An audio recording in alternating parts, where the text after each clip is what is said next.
What's up, my cuties? It is Wednesday, May 13th. I cannot believe that we're halfway through May, essentially, already. Friday, we will be on May 15th, halfway through. We have been just buzzing, and it is absolutely beautiful today. Not a single cloud in the sky, so I am going to make this video concise so that you can get your booty out there and have a great day in the sunshine. I haven't done shout outs in a long time, so I wanted to make sure that I did that today. So I looked at my most recent video. Shout out to all these people who commented, and even if I don't shout you out, I'm still looking at the comments, always, always, always. So congratulations, thank you so much to Tristan, Cody, Fernanda, Serena, Siraj, Carter, Audrey, and Lexi for commenting and saying, did I say Fernanda? I think I did.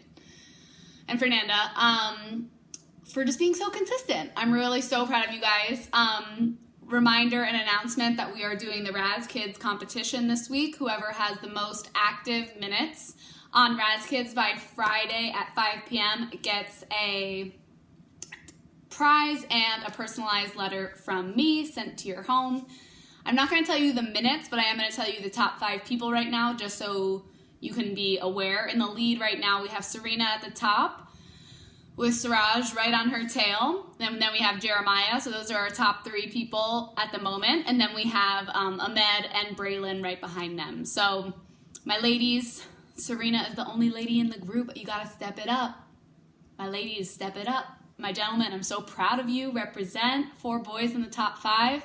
Awesome, awesome work. Keep it up.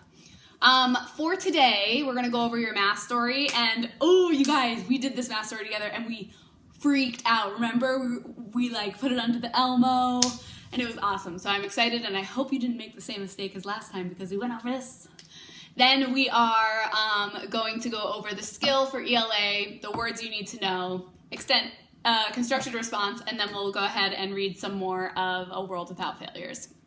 So today you had math story 11.3, strawberries. It says, Mary had 4 strawberries. So I want you to close your eyes and listen to my voice and make a mind movie. Act it out. Use your hands.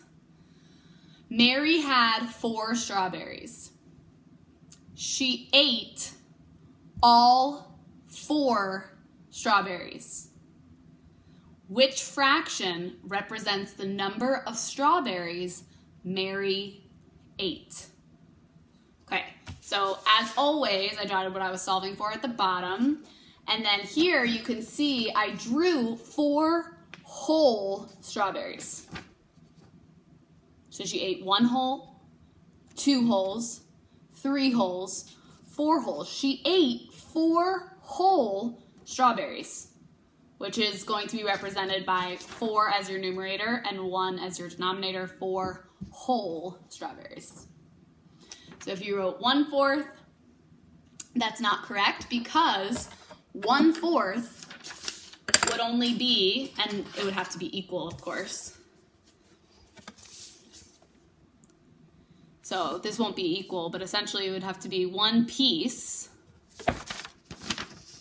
1 equal piece, which this is not, but 1 equal piece is 1/4 of a strawberry, right? So it would have to be 1 whole strawberry, 1/4.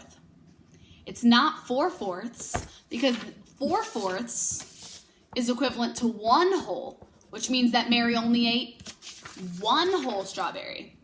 And that's also not true. She ate 4 whole strawberries, so your only option for a correct answer is 4 wholes. Or you could have gotten fancy and done an equivalent fraction for 4 wholes, but we haven't learned much about that yet. The skill this week is internal versus external conflict. Go ahead and just do the motions with me. So we determined that the conflict in the story is internal, external, or both. External conflict is a problem caused by another character or event, and internal conflict is a problem inside the main character's heart. So either a tough feeling or a tricky choice, okay? So we determine if the character is facing an internal problem or an external problem by asking ourselves, is the problem being caused by another character or event? How does that impact the character's motivation? Or how does the character feel about the conflict? How does that make that character feel about themselves, and how does that impact the character's motivation? So we're still working with Aunt Julie and the camping story, and today your constructed response was, what conflict does Scott have on pages 11 and 12, and is it external or internal? How do you know?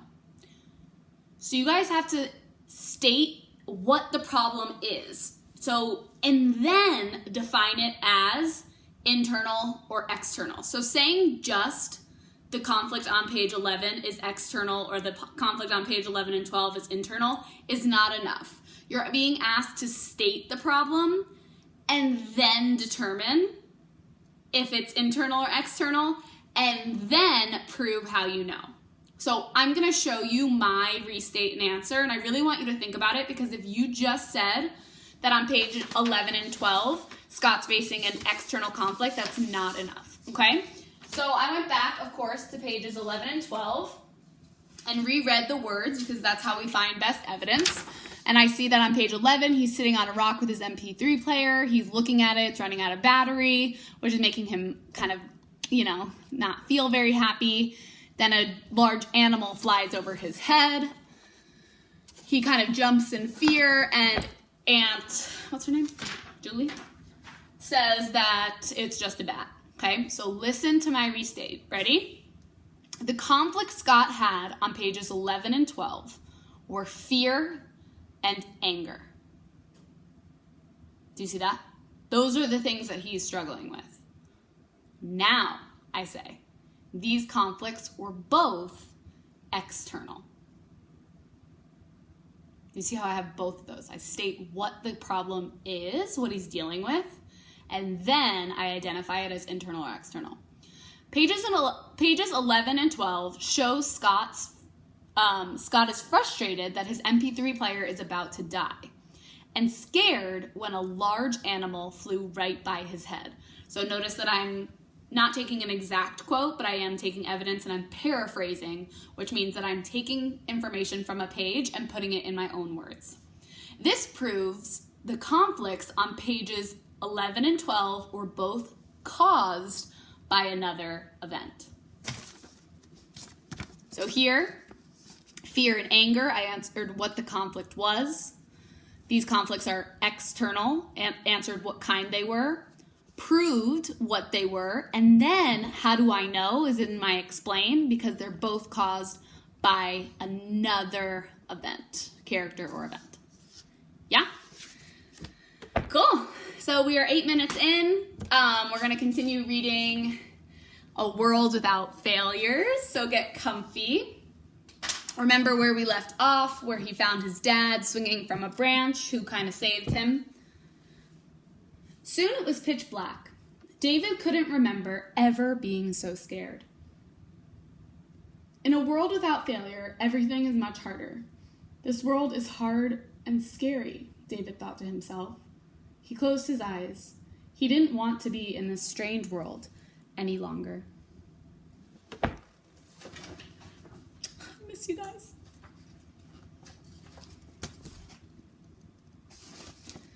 David yawned and opened his eyes. Suddenly, he was back on the hammock with all his normal clothes.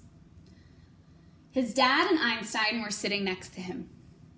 "You look like you were having a very bad dream, son, so I decided to wake you up," said his dad. "Are you okay?"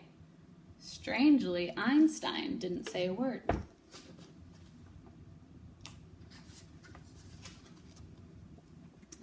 "Dad, I know I said I wasn't going swimming anymore, but I will keep trying, even though I may fail. I'm sure that if I keep trying, I will get it right," David thought. Not trying is much worse than failing. Yes, David. That's what I'm talking about. Oh, cool. So she has at the back little discussion starters and things that you guys can talk about. So she first says, why is failure a good thing? And she says, we often think of failure as a bad thing. But what does failure really mean? Failure is often just the first attempt at learning something new. True. Failure helps improve your brain power. True. Failure encourages problem-solving skills. Failure helps you become strong and resilient. Without failure, there is no progress. Oh my gosh, I love this. You guys, we talk about all the time, right? It's totally okay to get something wrong. It's totally okay to fail. You are not defined by your score. You are defined by your effort, the amount that you're willing to try, the way that you react if you do fail, right? And that's because in the process of failing, you grow, which I think is really beautiful. So it says, it always is better to try and fail than not try at all. Oh, we forgot to do these. Stay with me. This word is bat. Everyone? Yes, a small mammal that flies, bat. This word is battery. Everyone? Yes, battery. A device that makes electricity using chemical reactions. This word is blue. Everyone? Yes, blue. Past tense of blow, or to be in swift motion. This word is fuel. Everyone? Yes, fuel. Anything such as wood or gasoline that is burned as a source of energy. This word is plug. Everyone? Yes, plug. An object made to block an opening, or a stopper. This word is term. Everyone? Yes, term. A short period of time in which something happens. And lastly, this word is vision. Everyone? Yes, vision. Ability to see something felt by the imagination. So please keep up your Raz kids. I am on it. I'm watching your minutes. I'm so proud of you who have been participating. So I'm really proud of all the people as well, the people who I didn't mention in the top 5. You aren't far behind. So it's really anybody's prize to win. And you have till Friday at 5 p.m. Remember, Friday we are going to do our spelling test. Make sure that you practice those words. It is really important that you're still, even though it's sunny and beautiful and it feels like summer, to really, really put the pedal to the metal these last 4 weeks, okay? We got this. Practice spelling, do your reading, practice math facts, okay? Love you. Have a great day. Enjoy the sunshine. And I'm sending you all huggies.